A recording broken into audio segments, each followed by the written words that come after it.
when you look at an asset and it has an upwards drift, as we're seeing with gold, or you would have seen with the stock market or some other types of assets, that is telling us that the currency is being debased because we're measuring it, of course, in currency. So it's telling us that the worst investment you could make would be cash or T-bills, effectively, because whilst they don't have any volatility, they don't rise and fall in price, over the longer you hold them, the greater the probability is that everything else is going to do better. So if you're risk averse, of course, you should hold all your money in cash, watch it depreciate in buying power year after year after year. And you'll probably won't have any sleepless nights, but you're not going to eat when you retire. All right, it's Friday, September 6th, Monaco 64 here, and we've got our usual Friday chat with Clive. Hi, Clive, how are you doing? Good morning, Maria. How are you doing today? Yeah, I'm doing quite well, thank you.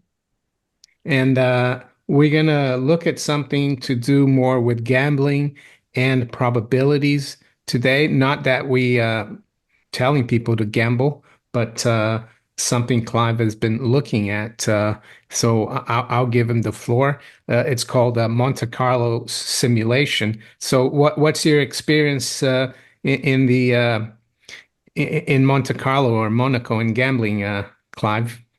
Well, I've only been in the Monte Carlo casino once in my lifetime, and at the time I went in, it was sort of middle of the day, and it was pretty empty. So there was almost nobody there. I am very pleased to say that when I left, I took away with me 600 euros of their money and a Monte Carlo sandwich, which is very famous down there. They serve you snacks in the casino free of charge. But a few weeks ago, it was reminding me of an investment strategy, not investment strategy, a way of studying investments called the Monte Carlo simulation. And that's telling us something very interesting about the future gold price.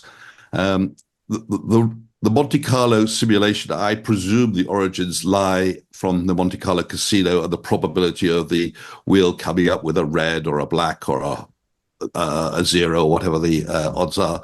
But when you apply it to stocks or to equities or indices or currencies or something which is very heavily traded, it can give you not an absolute prediction of the price, but a range of predictions, which means that one of their predictions will always be right. But what's useful, it gives you the probability of that prediction coming right. And so I thought I'd apply it to the gold price and see where we are now. So perhaps I'll explain to your readers how a Monte Carlo simulation works. And I'm going to explain it in the context of gold. So I looked up on the internet, I went to TradingView, and I downloaded a spreadsheet of all the gold prices going way back to the 1940s. I could have gone back further than that, but I put them into a spreadsheet. And I calculated the percentage change in price every day right through to today's date. Now, to calculate a Monte Carlo simulation, what you do, in my case, as a starting point, I decided to take the day of the Nixon shock. That was 50 years ago. That was when President Nixon suspended the gold window and said to foreign countries, you can't have your gold back. We won't change your dollars into gold as per the official exchange rate. So that was 15th of August, 1971. So I took that as my starting date, and I calculated the percentage change every single day since that date. There's 19, until today, there's 19,381 days, but only 13,297 have got prices because the other days were weekends or bank holidays. So I've got 13,297 price changes. What you do to do a Monte Carlo simulation, you randomize those price changes and pick 1 year's worth. That would be effectively 250 days worth, because there's 365 days minus the weekends and the bank holidays gives you about 250 days. So you pick 250 of those price changes and apply them to the current price cumulatively to see where you end up after 1 year. That will give you a potential price in 1 year. And then you repeat that exercise 1,000 times, which is what I did. So after 1,000 times, you end up with 1,000 end prices. And you'll see that more of the end prices cluster close to the present price, and as you get more, you'll end up with more and more extreme prices, which are getting into rarefied air. So what the Monte Carlo simulation does is tell you the probability of a particular price being achieved, or more importantly, the probability of the price being higher or lower than it is now, or the probability of it being 5% higher, or the probability of it being 5% lower, or the probability of it being 20% higher, or the probability of it being 20% lower, and so on. So if I can share the screen, Mario, Yeah, I'm and going to show just a you. question, Clive. Why 1,000 times? Is that just to? Well, if you just do it once, Yeah. you'll end up with a single path with a single price at the end of the year, or 1 year, 1 year, looking forward 1 year. And if you run it a second time, because it's taking random percentage movements over that last 13,000, out of those 13,000 moves, the second time you'll end up with a different price. And the third time you'll end up with a different price. But when you do it for 1,000 times, you start to have a database of the probability of the probable prices based on the assumption that the size of the daily movements that we saw in the past are going to be replicated looking forward, but not unlike a traditional chart. If you look at a traditional chart, what people do with a traditional chart, they take a chart and look for chart patterns like double tops, triple bottoms, head and shoulders, all these sort of patterns, and then assume that a pattern they've seen in the past will be replicated in the future. So a double top means it's all over, and a triple bottom means it's going to rise, and so on.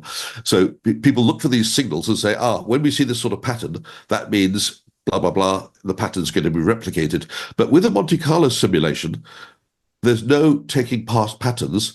It's assuming that every movement that you get every day, in this case in the gold price, is representative of the kind of movement you might get tomorrow.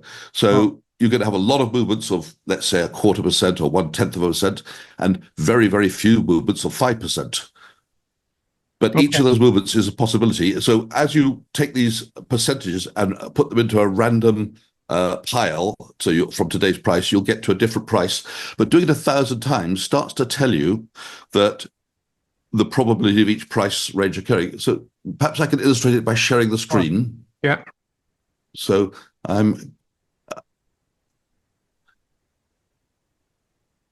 now I hope you can see my mouse on the screen here. Yeah. Yeah. This is built in Excel. I built it myself, and I just walk you through this a little bit. Yeah. In terms of the data to produce this result, I started with a date of 15th of August 1971. I can change that date right away if I want to. That's 53 years of data, which had 19,000 days and 13,000 actual prices, so 13,000 price changes. We've got the current price of gold. I looked up this morning. It's 2,518. Yeah. And that will, so if I run the Monte Carlo simulation on this, it will give me 1,000 prices.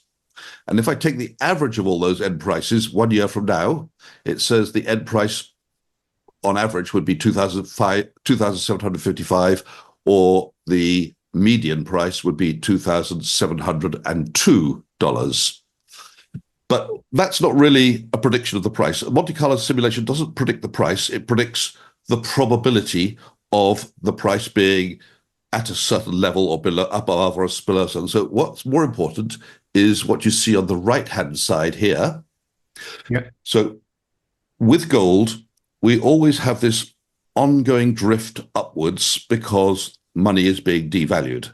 So it's quite likely that the price will be higher a year from now than lower. And what the Monte Carlo simulation tells me, based on those 13,000 past results, is that we've got a 66 probability of making a profit above zero and a 34% probability of losing money from here over 1 year.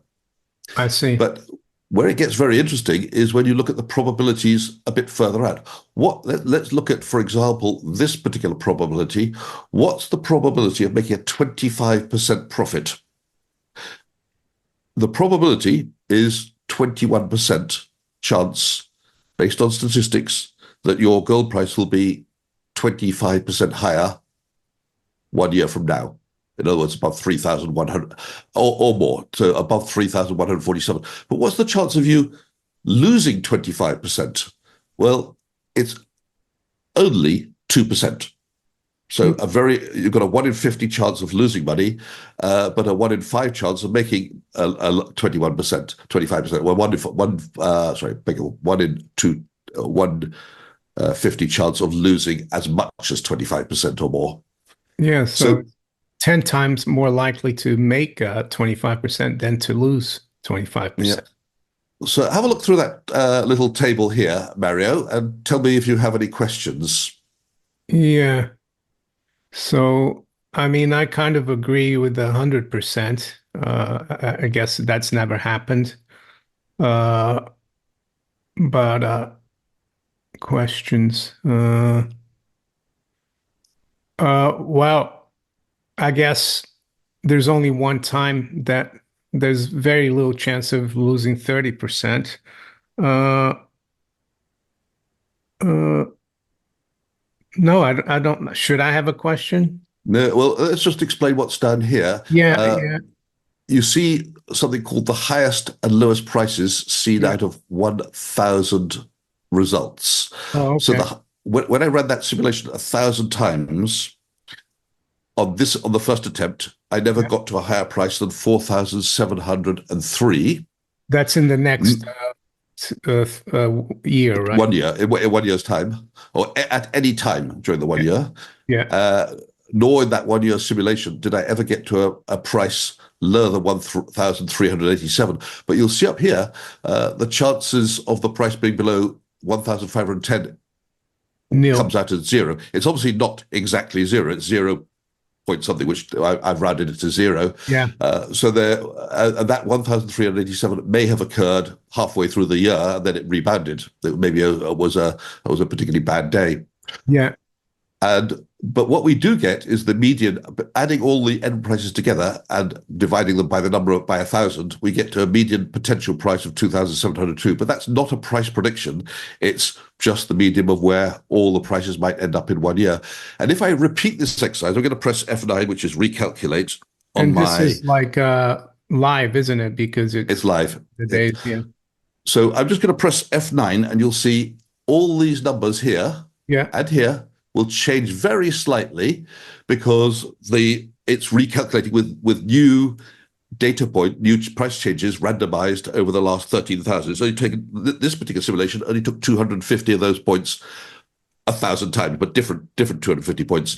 So that would be to 25,000 data points out of the 13,000. But if I press F9, I'll do that now. You'll see, perhaps if you look at the highest price, the 4,703 here, you'll see that will change. One, two, Okay. three. Press that. There. Just now, Oh, on the yeah. second simulation, the 4,703 changed to 4,966. That was the highest price on the second simulation. But we still have pretty much the same probabilities.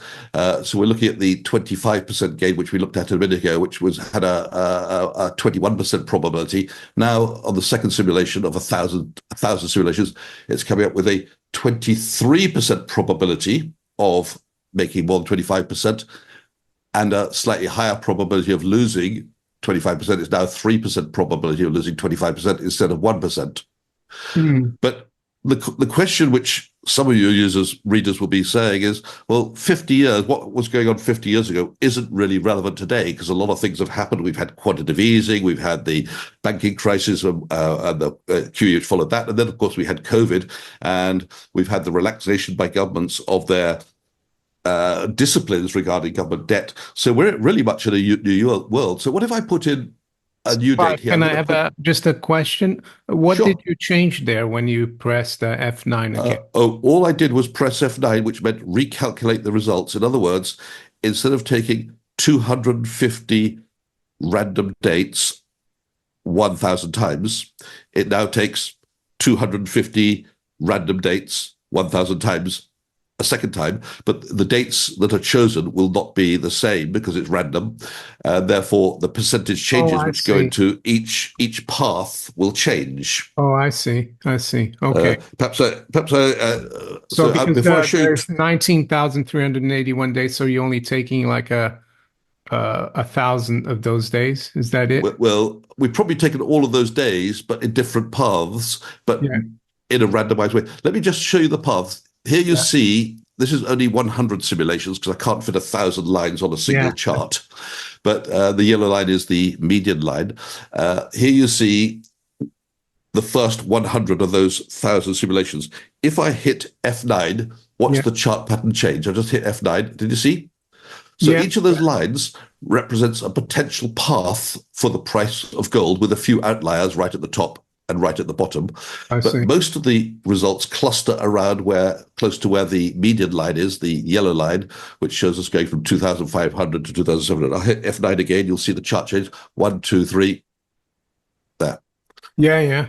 Yeah. So each line is a potential outcome for gold based on taking 250 completely random price changes over the last 50 years, 54 years, Yeah.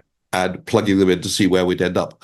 But as I said, maybe 50 years ago, I'll go back up to where we were, maybe 50 years ago wasn't that relevant. So I'm going to now change this date to post-COVID. Let's go to the 1st of January Mm. 2022 and see how the numbers change. So perhaps if you look at here, now we see taking the more modern numbers, Yeah. that's now only 2.68 years, Yeah. 979 days, which is 700 data points because of weekends. Yeah. I now end up with a slightly higher median and average. It's now in the 2,860 or 2,840. Mm.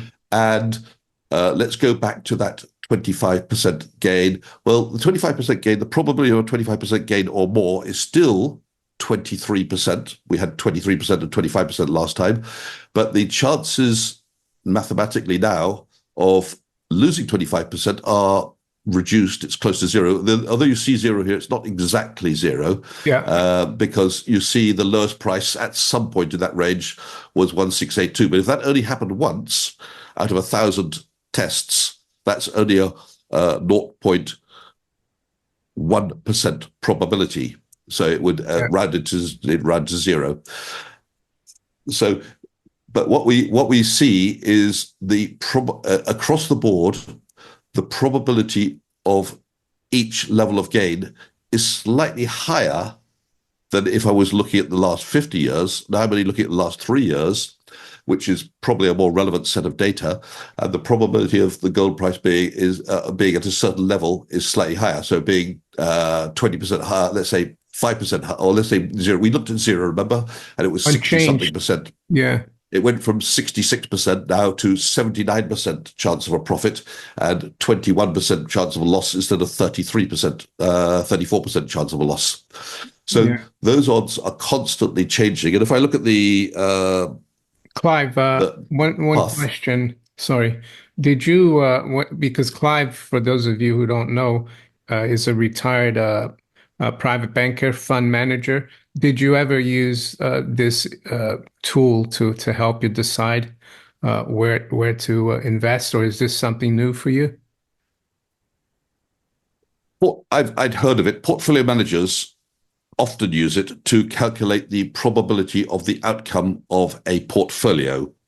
Yeah. So they'll add, and by the way, I did this recently. They add gold, they add stocks, they add bonds, they add cash in different ratios, and then they stress test it to see the range of possible outcomes. And then they will, depending on the risk approach of the client, they'll choose the particular portfolio allocation for that client based on what they think. They'll be able to say to the client, the chances of you losing more than 20% with this portfolio is only 2%. Yeah. And that would be a mathematically correct answer based on the Monte Carlo simulation. And the more assets you add, as you diversify across the assets, you reduce the volatility, and therefore the size of the potential movements and the probabilities of the get closer to the present price. In other words, you don't have the as many outliers as we see with just one asset like gold. So with just gold, we have a lot of outliers. If I did this for Bitcoin, you'd see the Yeah. range of Oh, yeah, possible that's results what would I be was much thinking, bigger. Clive. I was Yeah. thinking about Bitcoin Yeah. And if because I did it for if I did it for T bills, you'd see almost a dead certainty that you're going to make less than 5%, and yeah, almost a dead certainty you'll make more than zero. yeah, But it all depends. But obviously, with a very volatile asset like Bitcoin, the range of possible outcomes would be vastly different. yeah. So sorry, I interrupted you. You're gonna say something else. So the usefulness of this, it tells you, and I'm looking at a single asset here, uh, how likely it is that you will lose more than a certain amount. But there's always going to be a probability, very, albeit very, very small, that you lose more than a certain amount. So if I look at this table here where I've got my mouse, and it says a 20% loss, there's a probability of only 1%. Well, personally, even if I did lose 20%, I wouldn't be particularly bothered because I wasn't going to sell anyway, and it will come back. But from my perspective, a probability of 1% loss plus a 30% probability of a 20% gain, those are pretty good odds in my books. So it's the kind of bet I'm willing to take Yeah. for some of my assets and have some of my assets in gold. But, I want to stress, although you see the median line here, which almost looks like a straight line upwards, the reality is when you have an asset like gold or any other asset like stock markets, which is volatile, it will follow a random path like these lines you see on the chart, which is up and down, which means you're definitely going to have some bad days, you're definitely going to have some bad weeks, you're definitely going to have some bad months, and you mustn't get despondent and say, "Oh, it's all over. Nobody will ever buy gold again," or I've got Yeah. to bail out. You don't panic. You just say, "I bought it for the long term. It's an asset which can be held over many, many years. Just because we're having a bad week or a bad month, or on very rare occasions, a bad year, doesn't mean to say you need to say, I'll move on and try and find something faster. Because if you do that, what you're doing, you're selling the asset which has performed poorly to buy the asset which has performed well. And sooner or later, things reverse, and you just put your money into the worst performing asset and missing out on the best performing asset. Um, yeah, I'll stop share so there. could you what's your conclusion then? I guess you said earlier that what gold shows since 1971 is that um, it's a good way to protect against currency debasement, which is inflation. Is that what the Monte Carlo simulation is telling us? That's when you look at an asset and it has an upwards drift, as we're seeing with gold, or you would have seen with the stock market or some other types of assets, that is telling us that the currency is being debased because we're measuring it, of course, in currency. So it's telling us that the worst investment you could make would be cash or T-bills, effectively, because whilst they don't have any volatility, they don't rise and fall in price, over the longer you hold them, the greater the probability is that everything else is going to do better. So if you're risk averse, of course, you should hold all your money in cash, watch it depreciate in buying power year after year after year. And you'll probably won't have any sleepless nights, but you're not going to eat when you're retired. Whereas if you want to have some, keep pace, let's say, with the debasement of cash, you need to be in other things. And it's very well known that for thousands of years, gold has retained its buying power. Great.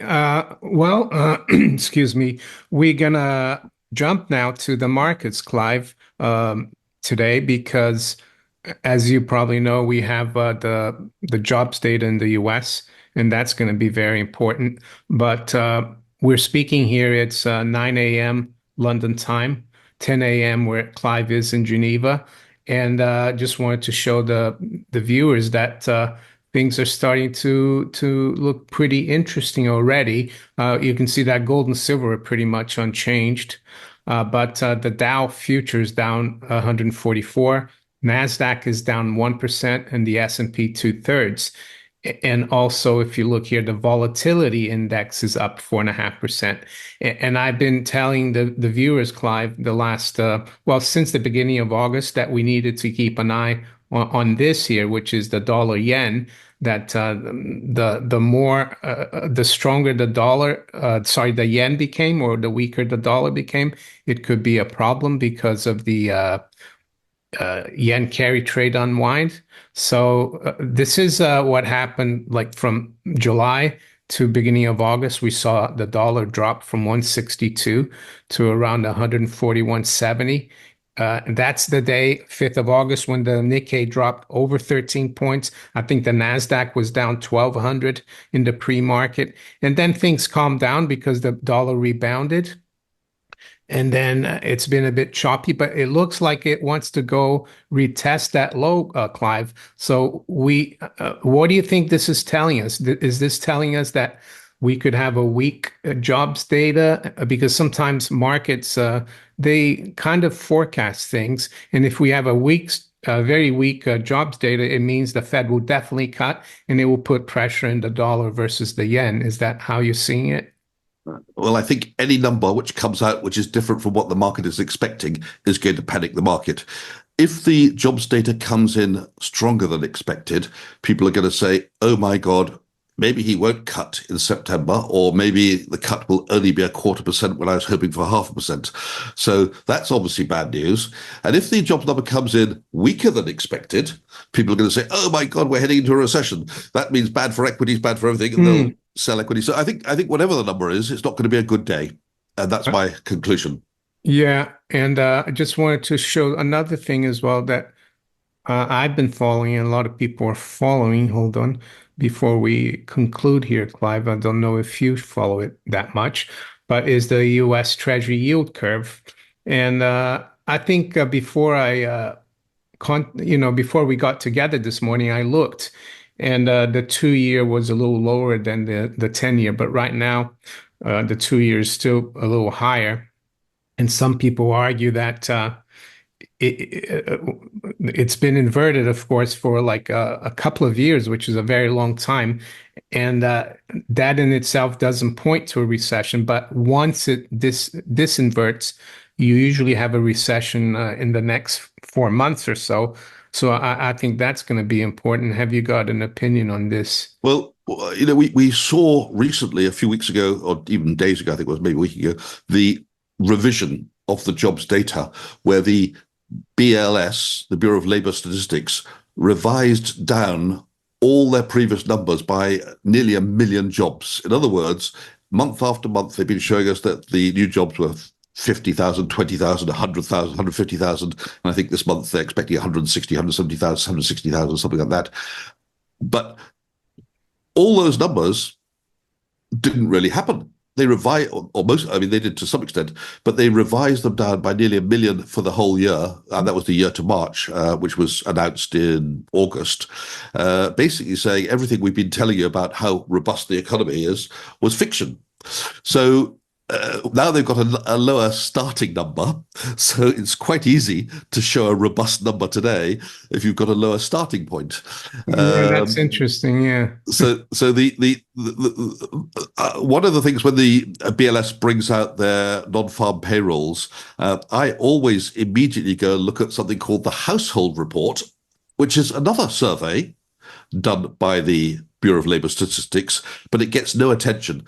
And the household survey has, for the last year, been pointing to job creation, which is much, much lower than what they're claiming in the non-farm payrolls. And I'm not the only person saying this. There are plenty of people out there who've spotted this huge anomaly where you've got months where they've got 100,000 jobs added according to the non-farm payroll, and according to the household survey, they've got 50,000 jobs or 100,000 or 200,000 jobs lost. So which is it? They can't. Obviously, the way they reconcile the differences is the non-farm payroll is measuring the number of jobs, and the household survey is measuring the number of people who are working.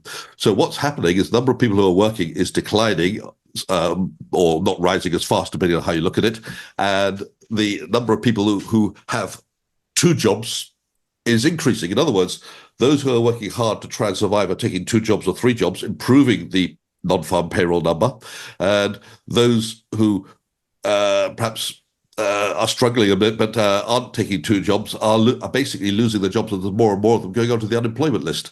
And of course, all this is in the face of a population of the United States of America which is growing by millions a year due to immigration, both workers and non-workers. But the fact is the country is coming in. So you'd expect to keep it even, Stevens, you'd expect the number of jobs to be keeping pace with the growth in the population, but it's not.